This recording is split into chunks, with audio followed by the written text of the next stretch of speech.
येणारपूरकर. ध्वनिमुद्रण स्वरसुधा स्टुडिओ पुणे. मंडळ सर्व वर्गणीदार व हितचिंतकांचे सदैव ऋणी राही. धन्यवाद.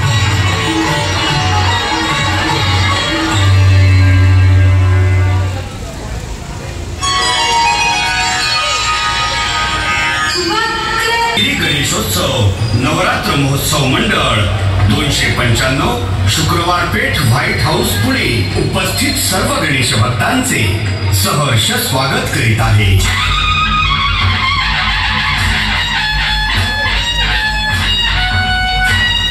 शुभ कार्यांच्या संकल्पांना भव्य पौराणिक देखावा. वीरभद्राचा पराक्रम.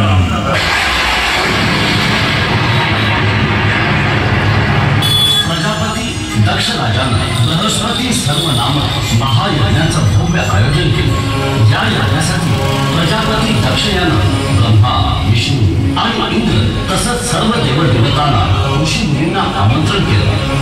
परंतु हेतुपूर्वक शिवशंकराला आणि सती पार्वतीला दक्षानं या यज्ञासाठी आमंत्रित केलं नाही. आम्ही उद्रेकांनी या यज्ञात सहभागी होऊ नये हा एकच अर्थ आहे. अहो, असा निष्कर्ष काढणं योग्य नाही स्वामी. अहो, एवढ्या मोठ्या यज्ञाचं नियोजन करण्याच्या व्यापार पिताश्री आपल्याला निमंत्रण द्यायचं विसरून गेले असतील कदाचित. मी काय म्हणते, आपण जाऊयात का नाथ? काहीतरी विपरीत घडण्याचे हे संकेत आहे. त्यामुळे आपण न जाणं हेच योग्य नाही. हे योग्य नाही. मी तरी निदान या यज्ञस्थळी जाऊन येते आणि आपल्याला निमंत्रण का दिलं नाही याची मी विचारणा करते. मला अनुमती द्यावी. तू या यज्ञासाठी जाऊ नयेस असं मला वाटतं. परंतु तुझा हक्कच आहे तर शांतपणे जाऊ नये. ठीक आहे नाथ. सती निघाली आणि यज्ञस्थळी दाखल झाली.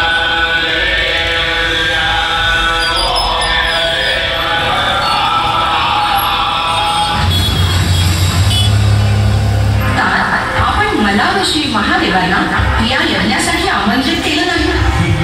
निमंत्रण दिलं नाही तरीही तू आलीसच ना. मला वाटलं तुम्ही यज्ञाच्या या प्रचंड व्यापार आम्हा उभयतांना निमंत्रण द्यायचं विसरलं असाल. मग विचार केला की पित्यानंच केलेल्या यज्ञात देवदेवतांना तुम्ही आमंत्रित केले. मग माझ्या प्राणनाथांना कैलासातील शिवशंकरांना का आमंत्रित केलं नाही? स्मशान जवळी अगं तुझ्या त्या शंकराची काय पात्रता. अंगभर भस्म थापून रुद्राक्षांची आभूषणं घालून गळ्यात सर्प जटा वाढवून फिरत असलेल्या त्या बैराग्याला मी इथं या यज्ञात बोलून आणि हसू करून घेईन असं वाटलं काय तुला?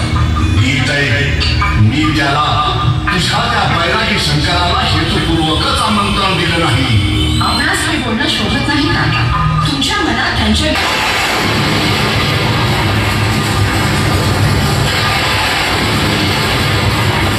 यज्ञस्थळी एकच गोंधळ उडाला आणि क्षणार्धात हे वृत्त शिवशंकरालाही समजलं. शिवशंकरांनी रौद्र रूप धारण करत तृतीय नेत्र उघडले. अत्यंत क्रोधित होऊन शिवशंकरांनी आपल्या जटा आपटल्या.